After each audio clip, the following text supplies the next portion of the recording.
Canberra, Australia's purpose-built capital, is known for its distinct architecture and design, but few buildings stand as symbolic of the city's early development as the Sydney and Melbourne Buildings. Today, we're diving into the story of these iconic structures. Two landmarks, symbolizing the union of Australia's largest cities, have shaped the identity of the nation's capital. The story begins in the early 1920s. Canberra was being built as Australia's capital, chosen to settle the rivalry between Sydney and Melbourne over which city should be the nation's political heart.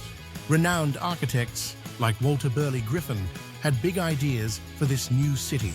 As part of the city's commercial development, two large buildings were designed to pay homage to Australia's largest cities, Sydney and Melbourne.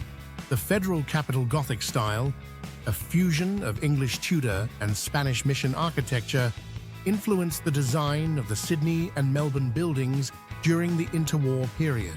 The Melbourne building was completed first in 1927, followed by the Sydney building in 1928. Together, they marked the start of commercial development in the new capital and became the first permanent structures of Civic, Canberra's downtown area. These buildings were more than just architectural feats. They were intended to reflect a blend of tradition and modernity, symbolizing the coming together of Australia's largest cities in the creation of its capital.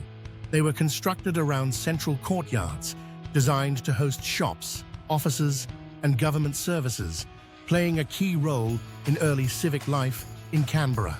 During the Great Depression and World War II, the Sydney and Melbourne buildings became hubs for Canberra's growing government services and businesses. Their prime location near government buildings made them a cornerstone of Canberra's public and commercial life. Over the years, they've housed cafes, shops, offices, and even embassies, becoming a reflection of the city's evolving identity.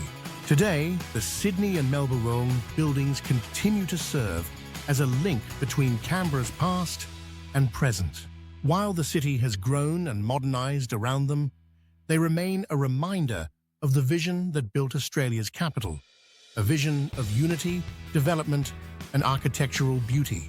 Despite some modern renovations, they maintain their historic charm, housing cafes, restaurants, and businesses that give Canberra its unique character. Although Canberra has changed a lot since the 1920s, the Sydney and Melbourne buildings still stand proudly at the heart of the city, a symbol of Australia's capital in its early days. If you ever visit Canberra, be sure to take a stroll through these iconic structures and experience their unique blend of history and culture. Thank you for joining us for this look into Canberra's iconic Sydney and Melbourne buildings.